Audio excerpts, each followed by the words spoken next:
Dr. Gundry, thank you for coming back. I really enjoy our time together.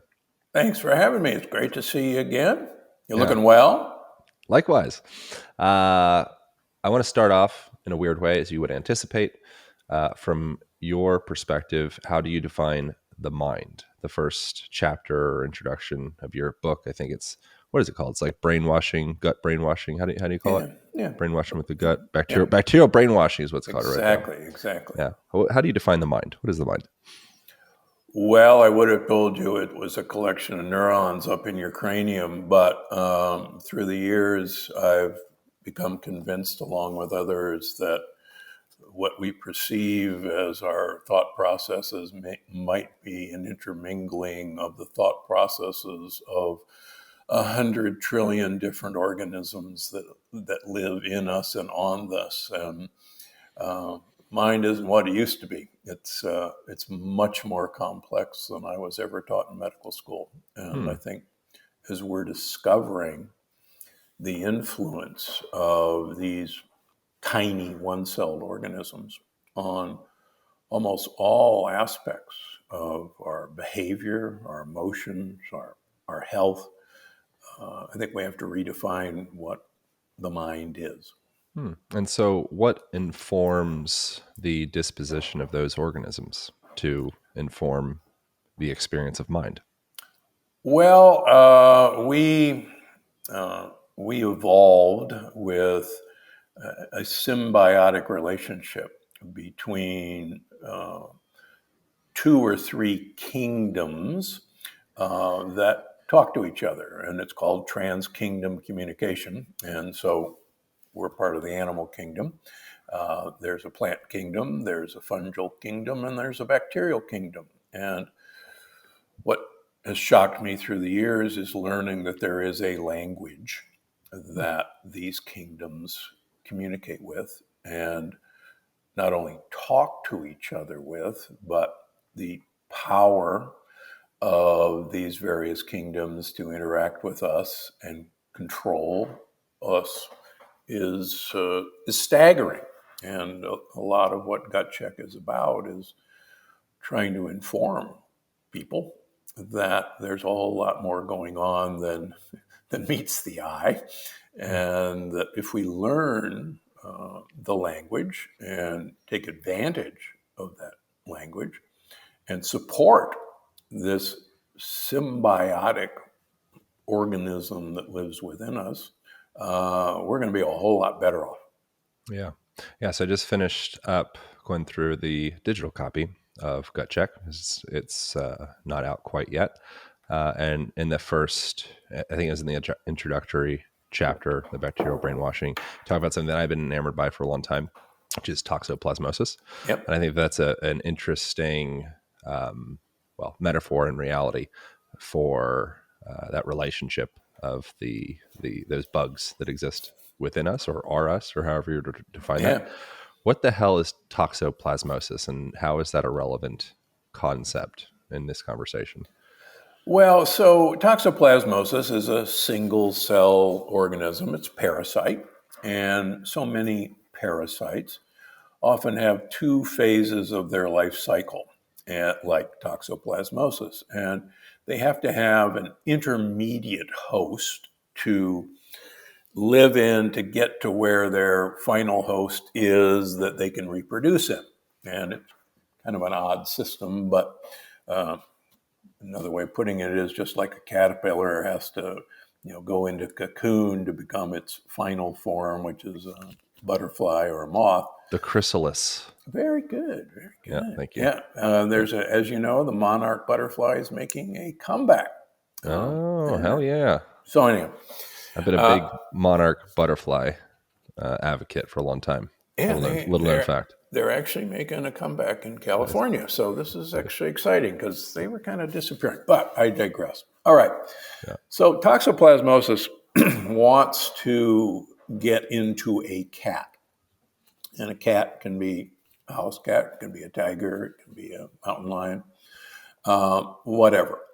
And it's chosen as its primary, secondary place to be, to complete its life cycle is a rodent, a mouse, a rat.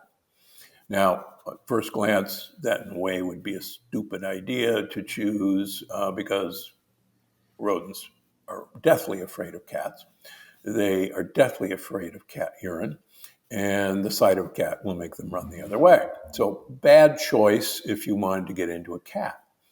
So what happens is that toxoplasmosis is acquired by, in this case, the rat, by drinking infected water that a cat has pooped in. And the toxoplasmosis organism gets into, in this case, the rat, and it literally works on dopaminergic receptors in the brain and does two things. Number one, it simplistically rewires the brain's fear cycles, and it actually makes the rodent think cat urine is an aphrodisiac, that it's the best smelling stuff they ever smelled. And number two, it reprograms the brain to get excited when it sees the sight of a cat or smells cat urine. And so it literally, this one cell organism takes over an advanced creature like a rat and makes it seek out cats and run to danger. And then the cat, of course, eats it and wins. Now, what's really fascinating is, yes, the original plan of toxoplasmosis was to use a rodent as its way of getting into a cat, but there are lots of other ways to get into a cat. And recently, and I want to give a shout out to Robert Sapolsky, who's a professor at Stanford, who I've been studying for years, literally years, and I've given him shout outs in some of my books. He does a beautiful lecture on toxoplasmosis. If anybody wants to pull up the YouTube, I think he's who I learned it from originally, like a long time ago. It's a great lecture. Anyhow, so other species are predated by large cats. Anyone who lives in Asia or India knows that one of the biggest risks of being eaten alive is man-eating tigers. And tigers like to eat humans. In Africa, big cats like to eat chimpanzees. And lo and behold, it's been found that chimpanzees can get infected with toxoplasmosis, and toxoplasmosis will change the chimp behavior to not be so afraid of big cats. What's most dramatic, I think, is the study of Yellowstone Park wolves. Yellowstone Park wolves can be infected with toxoplasmosis. And pack leaders of the wolves in Yellowstone Park are almost always infected with toxoplasmosis. Why would that be? They're bold. They take more chances. And why would you be bold and take more chances? Because while a wolf is an apex predator, the apex predator of a wolf is a mountain lion, a cat. And it gets even better. It turns out that humans can be rewired by toxoplasmosis to make us less fearful and to run towards danger. And isn't it interesting that the vast majority of people who are killed in motorcycle accidents are infected with toxoplasmosis? Yeah. Yeah. So this single-cell organism hijacks the brain. Yep. To take you, essentially zombifies you, which there's examples of that, of like the I think it's a zombie wasp. Yeah. It has like kind of a similar type experience, similar but different. Yeah. And there's a lot of iterations of that, like overt iterations of that in nature, which makes me curious about the subtler iterations of that. And I wonder, is there anything, I feel like the answer might just be no, but is there anything that you're aware of in relation to like pheromonal attraction to mates that may or may not be actually really ideal for you, that just create pain, and problems? Well, yeah, I think it's really getting interesting. A couple of books ago, I wrote about the fact that there's some very interesting research that deep kissing or French kissing. It seems to be a universal pattern among humans and certainly a lot of advanced species. Yeah. And there is an argument that I think can be very well made that your collection of bacteria intermingle with the collection of bacteria in this person you're kissing, and the bacteria actually make the decision of who they're most compatible with. Yeah. And it sounds woo-woo, but I think when you read Gut Check, you might be surprised it's not as woo-woo as you think. The Yeah. other thing that I've written about is we have a bacterial cloud around us, and there's some good arguments that can be made that this idea of personal interspace distance between us, where we begin to get uncomfortable, maybe our bacterial cloud running into the bacterial cloud of the person we're next to and actually reading that information. So it's not as odd as it seems. And there's also the electromagnetic conversation there as well, like the HeartMath Institute. Yeah, And, exactly. The electromagnetic frequencies coming from different parts of our body. I think our heart extends out the furthest, and Yes. so that's an interesting thing. When we're in a room with each other, we're kind of entering into each other's containers. Correct. It's very fascinating. And Go on. Oh, and there's one more kind of interesting piece. There's many women know about a hormone that's released right after birth when the baby starts suckling on the breast called oxytocin, and it's called the love hormone. And you bind with oxytocin. Recently, a bacteria in the gut has been discovered that manufactures oxytocin. And that bacteria is actually, we think, used to be very common. But now it's like most of the bacteria in our gut has been wiped out. And isn't it interesting that a bacteria might be responsible for love? What do you think? What do you think the path towards defragging or clarifying a person's desires are? Do you think that, I know we're going beyond gut check book programming, but do you think perhaps like the age old, meditation is a path towards defragging that and kind of developing mind beyond the bug's desires? Well, yeah, and meditation actually has been shown, and I've written about this in previous books. Meditation actually changes the gut microbiome dramatically for a much more diverse gut microbiome. So I think the more we kind of know about the gut microbiome, and remember, we didn't even know these guys existed until the Human Microbiome Project finished in 2016. We didn't know they were there, really. And we didn't know that there's 10,000 different species. And we're just now figuring out what each of these guys do. And the interdependence of these guys on each other, and I talk a lot about that in Gut Check, and how these guys control so much of what we've assumed our brain is in control of, like anxiety and depression. Yeah. So something else that's interesting is the percentage of neurotransmitters that are produced in the gut. So something I think like 95% of serotonin is produced in the gut. And when we say gut, could you define gut? Because is that intestines? Is that Sure. Well, your gut other organs? Technically begins in your mouth and nose, and then goes all the way through your stomach, small intestines, large intestines, and out your rear end. That surface area is actually the same surface area as a tennis court inside of us. And so that's the gut. But living within the gut are 100 trillion organisms. And that's a large amount of organisms. For instance, like I write in the book, there's been a recent count that there are 3 trillion trees in the world.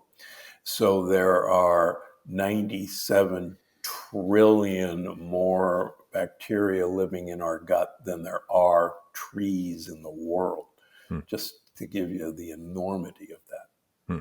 It's like Holy cow. it's turtles all the way down. You know that one? Yeah. Yeah. So how does this how does understanding this affect our relationship to mood? So if 95% Right. of serotonin is produced in the gut, and depression and anxiety and addiction to pharmaceutical drugs to ameliorate these psycho-emotional conditions is kind of like the common trend for a person to be reaching out to. How does coming into right relation with our gut inform a better relationship with our mind and our emotions, and what are the actual steps to have a healthier relationship with that space? Well, one of the interesting things that's come to light fairly recently, glyphosate, the active ingredient in Yeah. Roundup, was actually patented as an antibiotic and not as a weed killer. And glyphosate, we've known that glyphosate interrupts what's called the shikimate pathway, and there won't be a test, that plants use to grow and reproduce, and that's how it's a weed killer. But bacteria also use the shikimate pathway. And so glyphosate actually targets the tryptophan serotonin pathway bacteria the best, kills them. Hmm. And so you're right. Just to back up a second, long ago we talked about a gut-brain axis. And in the first case, there were 100 million neurons that are in the gut, line the gut. And it was called the second brain. There's actually more neurons in your gut than there are in your spinal cord. So that's a lot of neurons. And we thought that these hormones, like serotonin, were coming from those neurons and that the neurons were making it. Well, it turns out that wasn't the case because we didn't know about the bacteria that were there that can manufacture. It can take tryptophan, make 5-HTP, make serotonin, make dopamine, make estrogen. And so now we realize that it's actually the microbiome gut-brain axis that is the missing piece. And now that we've started to learn what these bacteria are capable of producing, you're right. Most of the serotonin that we need in our brain comes from the bacteria in our gut. In fact, as I talk about in the book, a lot of people who are on antidepressants take SSRIs, serotonin reuptake inhibitors. And what's been puzzling about that is it takes about a month for SSRIs to kind of kick in, to improve your mood, to relieve depression. And now we've discovered that what's actually happening, if these are serotonin reuptake inhibitors, tomorrow I ought to feel better because I'm blocking serotonin uptake. But it takes a month. Well, now we know that the way it works is it changes the gut microbiome into a more favorable microbiome that begins producing serotonin. And that's why it took a month to happen, because you actually have to fertilize and grow these guys and change the microbiome. Hmm. So with every passing day, we're realizing that, that drug isn't working in the brain. It's working by changing the gut microbiome. And that's where the effect is coming from. Hmm. So freaking interesting. Yeah. And so it seems like a starting point, I would imagine, would be removing some of the culprits that are disrupting our microflora / all the other parts. So those things might be, what are examples of say like endocrine disrupting chemicals, and microplastics and glyphosate, as you already mentioned, and other kind of, Phthalates. yeah, like all the things that are lurking. I feel like the first step would probably be remove, and then after that, the next step would probably be like reseed, to use like a gut term. True. Yeah. What would be the top culprits for a person to be aware of that perhaps might be on their skin right now, or they may be breathing in their house, flame retardants, like the forever chemicals, like all the different things that we might be utilizing that we just see as being very benign. What would be like the baseline kind of, okay, let's just get rid of this just as a standard? Well, recently, both Consumer Reports and the Environmental Working Group have looked at glyphosate in fast foods and common foods that we eat, and these forever chemicals, these plastics, these microplastics, these phthalates, these BPAs, and they're endocrine disruptors. They actually really disrupt our endocrine system, and there's a lot about it in Gut Check. But these things are now ubiquitous. They're in almost all of our fast foods. Shockingly, they're in almost all the foods that we eat. We used to worry that, there was a great paper that women who ate a lot of boneless, skinless chicken breasts when they were pregnant gave birth to boys who had smaller penises. True. I think that's what happened to me. Poor I was guy. a big chicken fan. And she should have been eating ruminants. It was the phthalates that were doing it. Right. Well, now, so phthalates are in plastic wrapping. Good news, there aren't any phthalates in Ziploc bags, interestingly enough. So if you're going to use a plastic bag, and I have no relationship to Ziploc, maybe they'll be on the phone and say, hey, we love you, man. Yeah. So they don't have any phthalates. Glyphosate is everywhere. It's sprayed on all of our grains. It's no longer just for GMO products. It's sprayed on wheat. It's sprayed on corn. It's sprayed on soybeans. It's sprayed on, you name it, it's sprayed on it. Oats, to kill the plant so it's easier to harvest. Yeah. So, and it's in a lot of our organic foods. And that was actually one of the reports that came out today. These things are in our organic foods, so it's hard to be safe anymore. But you're better off anytime you can get organic as a start. Well, what can we do as a prophylactic from like a dietary perspective or from any other perspective? It's just as like a protective measure, since most of these endocrine disrupting chemicals are so ubiquitous if you do live in a modern culture. Here's the good news. When you look at super old people, late 90s, early 100s around the world who are thriving, and look at their microbiome. And their microbiome is full of xenobiotic eating bacteria. Xenobiotics are these compounds that we just talked about. We, unfortunately, have lost all of those bacteria that want to eat this stuff. Believe it or not, there are bacteria that can eat oil spills. Bacteria just want to eat carbon atoms, and oil is full of carbon. It's a petrochemical, and all of these plasticizers are petrochemicals. They're carbon atoms. So we used to have a great system for eating these compounds. And what's really interesting is these super old people still have those bugs. Now, can you get them back? I believe you can. And part of Gut Check is, look, these guys have, number one, we've wiped them out in a really good way. We've napalmed our tropical rainforest of these bacteria. And we're basically, a dry desert compared to, for instance, these super great old people. But there's really cool evidence that we have these little pockets of really keystone bacterial species that live at the base of what are called crypts in our intestines. And they're there with a bunch of stem cells as well.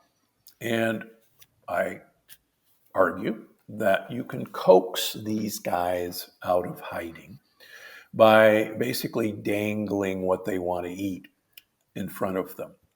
And one of the things that's solely missing in our diet that our great-grandparents used to eat on a daily basis is, and it sounds trite, they ate whole foods, but they ate foods whole. They didn't grind things up into a fine white powder. like we do with most of our food. There were no processed, ultra processed foods. Those foods were full of prebiotic fiber, number one. And prebiotic fiber is what these guys like to eat. Right now, we don't give them anything that they like to eat.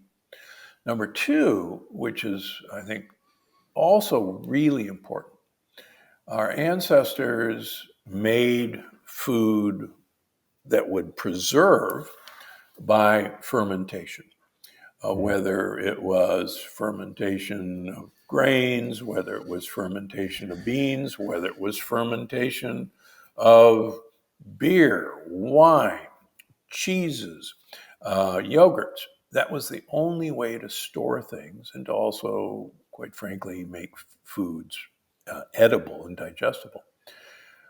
It turns out that fermentation is really important to produce products that are called postbiotics that we now realize are probiotics, our friendly bacteria, have to have in addition to prebiotic fiber to make the compounds that we need to get these messages from these bacteria. And that was, and there's a great study. I didn't do it. The husband and wife team at Stanford, the Sonnenbergs, did it. And I think it's a real eye-opener for any of us. A lot of us have been told, oh, you got to eat your fiber. You got to have prebiotics and, all this roughage, and that's what they want to eat, and you'll be fine. So the Sonnenbergs took a bunch of humans, and they gave them a ton of prebiotic fiber. It was inulin for those who were interested. Great prebiotic fiber. And they looked at their inflammation markers, and they looked at their gut microbiome diversity. And the more diverse your microbiome is, the more species, the more teeming tropical rainforest it is, the better in every aspect. They gave them all this fiber, didn't change their biodiversity, and didn't change their inflammatory markers. And they go, well, that's interesting. We're giving them what they want. So the second group, they gave them the same prebiotic fiber, but this time they gave them fermented foods. In the case of the study, it was mostly yogurts and kefirs.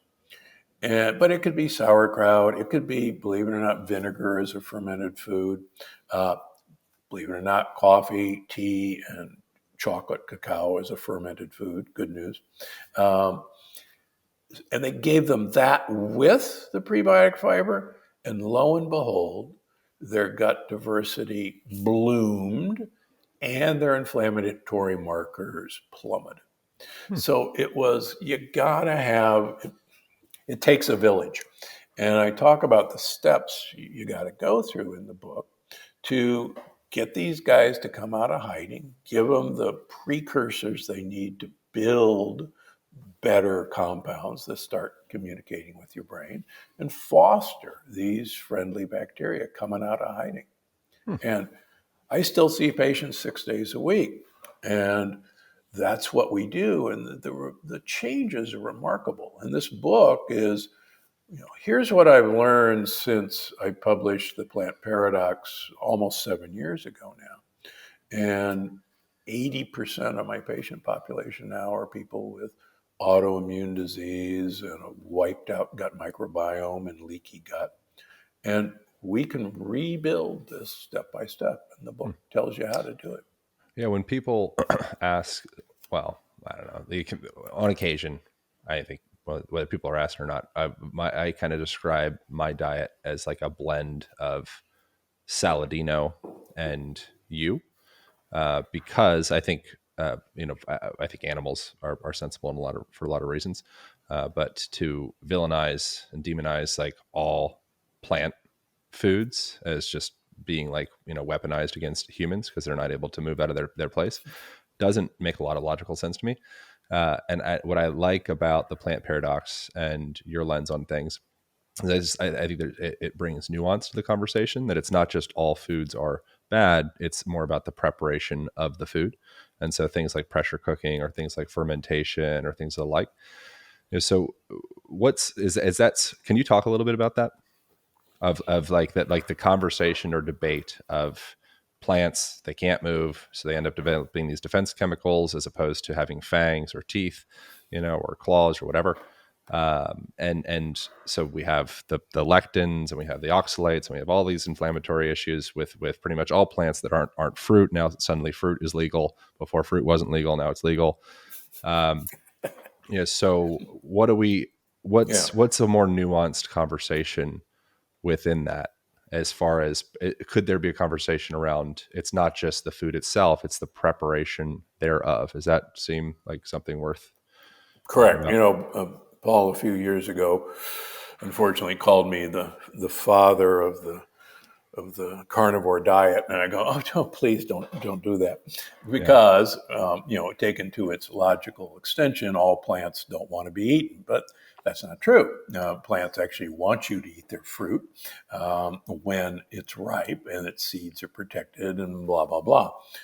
But plants do have defense systems, and interestingly enough, if speaking of xenobiotics, we used to have bacteria that love to eat oxalates. There are oxalate-eating bacteria. Most Hmm. of us don't have them anymore.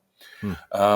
You can look at people who form oxalate kidney stones. They lack oxalate-eating bacteria in their gut Hmm. microbiome. There are gluten-eating bacteria, a lectin. Most of us don't have those guys anymore. So we used to have, and I made this argument in the Plant Paradox, we used to have a robust defense system against things we wanted to eat. And if we didn't, our ancestors had already figured out a way to mitigate against these toxins with bacterial help. Because once again, bacteria can eat these things. And what they did is they used bacteria and yeast to eat these mischievous compounds before they ever got into us to, if you want, detoxify them. I mean, the Incas didn't eat quinoa just by boiling it. They fermented it. They let it rot, Hmm. and then they cooked it, and What is then it they. about fermentation? Is that it creates this kind of like symbiotic bacteria to relate with your system, or is like why is Well, fermentation valuable? two things. Number one, bacteria and yeast like to eat carbon atoms, and these, for instance, lectins are proteins that are carbon-based proteins. And so they say, oh, there's some delicious carbon atoms. I like carbon atoms. I'm going to eat them. I'm going to eat them by fermentation. But what we didn't know is in the process of fermenting anything, there are compounds that are called postbiotics that are actually an incredible communication system to other bacteria, to us. And what we didn't know is that fermentation produces precursors that we then swallow that are needed by certain other bacteria to make the final end product that we're looking for our health. Hmm. So it gets the more we learn about these individual bugs, and the more we learn that it's basically assembly line, that bug A is going to eat something, it's going to produce a compound that bug B needs to eat to produce a compound that bug C needs to eat to make bug D make the compound that we need. Yeah. And if you got one that's missing, you're screwed. And fermentation was, hey, let's do part of this process outside the body and, in a way, make up for maybe a loss of a middleman. And that's where fermentation is it's a part of the human experience. That was the only food, preparation storage system Yeah. long ago. That Yeah. was it. Yeah. So something that's somewhat kind of like a trite rapid fire type question. What are your thoughts on carbonated water for gut health? So I think that everybody should be drinking San Pellegrino sparkling water all day, every day. Hmm. There's Really? really Huh. there's an argument that can be made that the carbon dioxide, as you and I were actually just experiencing an effect of carbon dioxide in our breathing exercises, carbon dioxide is actually a postbiotic gaso-messenger. And if you really want to calm your mind, carbon dioxide is a really good way to do it. And if you want to take the jitters away, then have some carbon dioxide in your beverage. Son of a bitch. I've heard things that that carbonated drinks are like, I don't know, disruptive to the gut. But also, I'm a big fan of, Buteyko method and Patrick McEwen and all things that are breath holds and exhalations and Yeah. increasing CO2 Yep. in the bloodstream in the body. Yep. For just like there's a long list of reasons why that's beneficial. That's interesting. How much more or less effective is the consumption of carbon dioxide in the form of sparkling water compared to just doing a breath hold? I'm not quite sure anybody has done that experiment yet, That's but so interesting. and it's talked about in biohacking circles that, hey, if you're going to drink water, drink some with carbonation in it, and So is why it not almost get a like little CO2? could it almost be equated to like being in ketosis from not eating carbs compared to taking exogenous ketones in a way? The carbon dioxide being produced as a product of just, not breathing in comparison to actually taking exogenous carbon dioxide. Yeah, exactly. Huh. So you're a fan of carbonated water? I am, particularly San Pellegrino. The reason, and they don't sponsor me. Yeah. It has the highest sulfur content of any water. It's good for the myelin sheath. Sulfur is good stuff. Yeah. All right. Something else I'm interested in relation to the book Gut Check that I gathered out of there. I'd like to understand for myself and for others the relationship of what is mTOR? It's a popular conversation in the world of longevity and things alike, and its association to IGF-1, insulin glycofactor 1. Yep. Why is that a relevant conversation? Is that something that's of value for people to understand that relationship within themselves? Yeah. So actually, I was a heart transplant surgeon when rapamycin was discovered and was being evaluated. And rapamycin, so mTOR was originally called the mammalian target of rapamycin. When it was discovered that it's in all organisms other than mammals, it's now called the mechanistic target of rapamycin, for the M. And a lot of people say, oh, let's just get rid of the M. We were wrong and just call it TOR, but mTOR is stuck. So it's the mechanistic target of rapamycin. And what we found, we always wanted to find out with these immunosuppressant drugs, well, what was kind of the lethal dose? What would it suppress your immune system so much that you basically die of an infection? And with rapamycin, and these studies are done in rats, rapamycin, you basically couldn't figure out, where the end product was. The more you gave these guys, the longer they lived. And you go, well, what the heck is going on? And they discovered that there is essentially an energy sensor, an energy availability sensor that we now name mTOR. And it's basically saying, okay, what do I have to work with to stay alive? What do I have to work with to reproduce? What do I have to work with to build muscles? And mTOR can even sense amino acid composition. So, for instance, if you're interested in building more muscle mass, you know that branched chain amino acids are really good at turning on mTOR. And mTOR is and steroids. Tren. well, and then steroids. I think get some amino acids and a little tren. And there you go. They're often That's running. my advice as a Yep. certified health professional. There you go. Listen to Gundry. Yeah, please. Better path. So we can't measure mTOR, but we can measure insulin-like growth factor 1, IGF-1, which is a pretty good stand-in for how activated or deactivated mTOR is.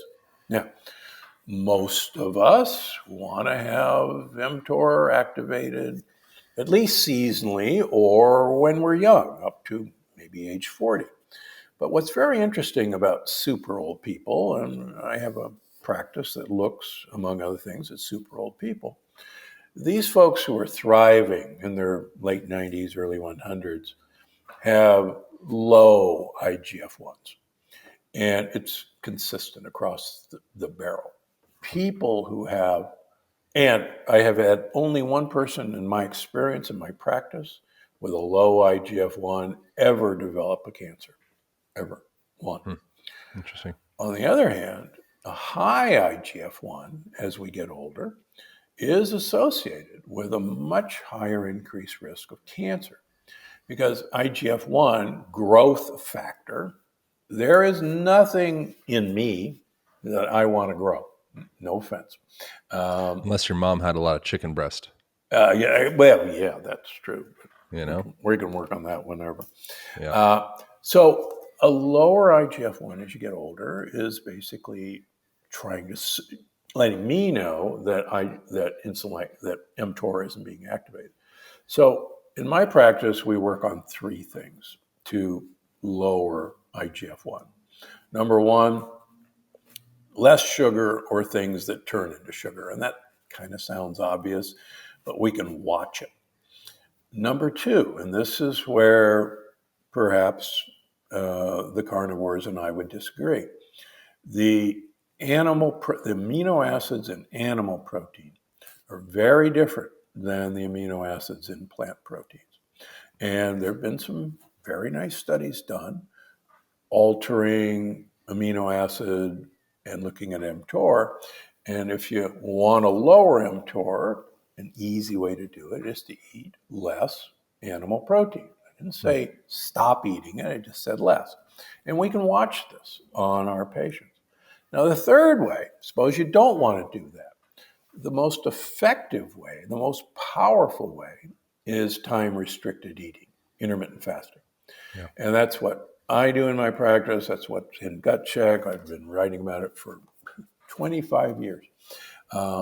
It is the most potent way of lowering IGF-1. Is there a way to optimize performance and getting jacked while also optimizing longevity, or do you have to choose one or the other? I think that's a really good question. I don't know that I have the answer yet, but I think the Italian cyclist study that I talk about in Gut Check and I talked about previously gives hope. And this study was with Italian cyclists. They were put on a training table for 3 months. Everybody had to eat the exact same food. Everybody had the exact same training schedule.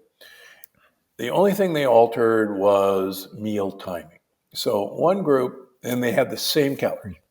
One group ate a 12-hour eating cycle. They ate breakfast at 8 o'clock in the morning, lunch at 1 o'clock in the afternoon, had to finish dinner at 8 o'clock at night.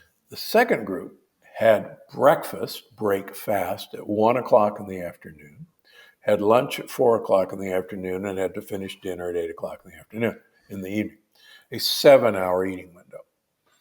When they finished, the performance was identical between the two groups. But the group that ate the 7-hour eating window lost weight, which meant they actually had better muscle mass than the other group. They had lost fat mass. The most important part, from my way of thinking, is their performance was the same, they lost weight, and their insulin-like growth factor plummeted compared to the other group that had no change. So what that tells me, I hate to use the example, well, you can have your cake and eat it too. Just Interesting. So that could Lower, be, so you could be eating cow dicks all day and get your gains, just yep, narrow, and also simultaneously be optimizing for longevity if you narrow correct, your cow dick feeding window. correct. And Nice. this was actually was done by a researcher at the NIH in rats looking for longevity, and it all became. There were two famous competing studies looking at rhesus monkeys and longevity, and they were calorie restriction studies. And there were two groups, University of Wisconsin and the NIH. And the University of Wisconsin group showed that calorie restriction increased lifespan in rhesus monkeys. The NIH group didn't find an increase in lifespan, although both groups had better health span. When they looked at the different amounts of food that people were getting, the University of Wisconsin group actually had more sugar and less protein. The NIH group had more protein, less sugar. So an NIH researcher said, when we control an animal study, we decide when to feed them. And I'm wondering, in a calorie restricted animal, when you put out their food, they're going to gobble it up because they're starving to death. And I wonder if it's actually the time that they're eating throughout the day that was making the difference. And so he designed a very elegant study controlling the time of eating and the length of eating. And what he found was, sure enough, it was the time of eating, in other words, how short you could make it. Hmm. And it didn't matter whether it was protein or sugar that they were getting. It was just compressing the eating window was actually the factor that promoted longevity. Hmm. Does So that vary from females to males? there have been some studies that suggest that males are more susceptible to the benefits of this than females. And Yeah. certainly, as I've talked in Gut Check, look, if you're a female who's trying to get pregnant, the last thing you want to do is time restricted eating. Right. Uh, because for instance, your mTOR wants to know that you've got a good food source, a reliable food source that can carry your pregnancy through to term without worry. And Yeah. if not, you're not going to pop out an egg.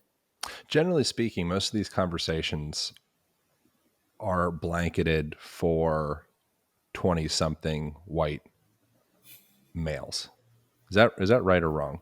You mean in the biohacking community? And just like the suggestion of like you're saying, like, oh, like the ideal is time restricted eating, or the ideal is this amount of carbs or this amount of protein or plant protein, or whatever the thing is. Much of this research is based off of people that are down to be on a college campus and be paid $50 to be involved in some study. Like you and I probably wouldn't be involved in some study Right. unless we're really passionate about the specific topic.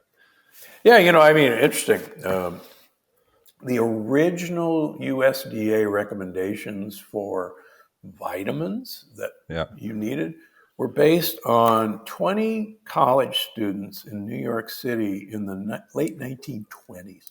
Yeah. And they looked at what they ate and they looked at these various vitamin levels in their blood and go, that's a healthy college student. I guess that's how much you need.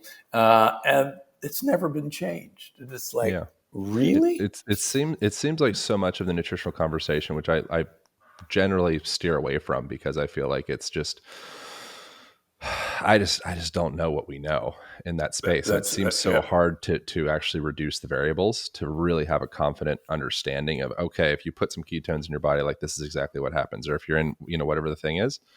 And so that's why I like talking about like squatting or back pain or things of the like. But yeah, is that something is that ever frustrating to you? Do you Well, ever feel like well, all I can tell you is I look at blood work on my patients every 3 months, and I've been doing it 6 days a week for the last 25 years. So I Yeah. can look at a variable and Yeah. say, hey, and I can look at a supplement. I'll go, hey, why don't you go to the health food store and buy this supplement? And Yeah. let's watch what happens. Or, hey, I want you to take away lectin containing foods or minimize their effect. and Right. let's watch what happens to your leaky gut, and we can Yeah. watch it repair itself. So, Yeah. and It's that's what I report in Gut Check. Yeah, it seems like a lot of the stuff would coming back to like what's the blend of modern technology and ancestral wisdom with diet, because it seems like a lot of the stuff, like if we're looking at research and it's based off of a small sample set of people that aren't you, um, it seems to me intuitively, because obviously I'm not a dietitian, that looking backwards is probably where a lot of the relevant information is, the stuff that's been around for thousands of years. Yeah, But I think thousands of years is a good idea. yeah, Um, I mean, but it can be epidemiology, nutrition research can get really crazy because a lot of it's based on questionnaires. There was a real furor a few years ago when this study, it was out of Chicago, but looked at egg consumption and stroke. And it was a 20-year study. It turns out, and it came out that eating eggs causes strokes. Well, when you actually looked at the study, they asked people in one questionnaire 20 years ago how many eggs they thought they ate per week. They never asked them again Hmm. and followed them for 20 years. So, what you could conclude from that study is if you ate 5 eggs 20 years ago, we predict you'll have a stroke 20 years from now. And it's like, what? yeah, No, you can't do that. yeah. The other thing that's challenging for my simple mind is when you pull on one lever, it's none of your physiology exists in a vacuum. And so you can isolate some specific thing. You say, oh, we add for, I said ketones earlier. So ketones, we add exogenous ketones in and this XYZ happens. But then there's this whole sequel of other events that are transpiring that we just aren't measuring for in that study. And And we so, now know that a ketogenic diet actually changes the gut microbiome dramatically. And so then you go, well, wait a minute. Is it because the microbiome got changed in a ketogenic diet and that's having the effect? And how do we measure that effect? yeah. Do you need to go? You got Very you got a heart out. shortly. Yep. All right. I wanted to ask because I'm a massive fan of olive oil, and you've been a part of granting me permission slip for eating what seems to be an excessive amount of olive oil to most people, but I like it, and I seem decently healthy. Uh, Polyphenols, Yeah. olive oil. What do we need to know about that? And yeah, what is? Tell me about olive oil. So, olive oil is a delivery device to get polyphenols into you. A very important couple polyphenols in olive oil. Hydroxytyrosol is one of the most important ones. Tyrosol is another one. And it turns out there's actually a new paper coming out of Canada that I got a preview of that took older adults, 75-year-old adults, and they randomized them to a very high polyphenol olive oil. You can imagine where that very high polyphenol olive oil might have come from. Gundry MD. Anyhow, Right. Yeah, I was gonna say you have it. Don't you have an? You have yep, that's. the Is highest that like your polyphenol. olive oil? Yeah, it's my olive oil. That's Gundry MD. cool. High It's good polyphenol. stuff. I It stand is. by your olive oil. Thank you. I'm a big fan. I have no All right. intention of bringing that up in this conversation, but it's really good shit. I'm a I big know. fan. I appreciate you saying. So, compared it to regular extra virgin olive oil and then olive oil that was sanitized. It was kind of deflavored. And they watched these guys for 6 months and they actually looked at, how to put this simplistically, the reactivity on the surface of blood vessels, how sticky the blood vessels were. And we can measure this in blood tests, but they used it. They used MRIs. And anyhow, they found that the high polyphenol guys blew away everybody else. Their vascular tone was better. The surface of their blood vessel was less reactive. The extra virgin olive oil didn't do much, and the other olive oil made things worse. So why does that happen? Well, it turns out that polyphenols are produced by plants to protect their mitochondria from sunlight damage. And we now know that the polyphenols are eaten by our gut bacteria. And those gut bacteria use them as a prebiotic, but they then turn those polyphenols into absorbable compounds that protect our mitochondria. And it's all in Gut Check. But there's some beautiful studies about the protective effects of high-dose olive oil. Very last thing, it's an important question. Nicotine. What are your thoughts on nicotine, Dr. Gundry? So nicotinic acid, niacin, is a remarkable compound for improving NAD+ levels. It's also a pretty doggone good compound for lowering a really nasty atherogenic compound called LP(a), but we don't have time. What's interesting in the book, and I do not smoke. I'm a heart surgeon. Smoking is really dumb. Don't do it. But a lot of the blue zones are smokers. Yeah. And most of the blue zones are heavy smokers. And I think there's a lot of really good evidence that nicotinic acid, nicotine, does a lot of cool things in uncoupling mitochondria. The problem is the delivery device. And the other thing that we have to be aware of, any tobacco company executive would not want you to be aware of, nicotine is addictive. And it's really hard to get off of nicotine. In fact, most alcoholics will tell you giving up alcohol was a whole lot easier than giving up cigarettes. And that's why you go outside of the AA meetings and everybody's outside having a smoke. Because nicotine integrates into your life, whereas alcohol doesn't. That's the problem. Yeah. Nicotine, you could pack it into anything.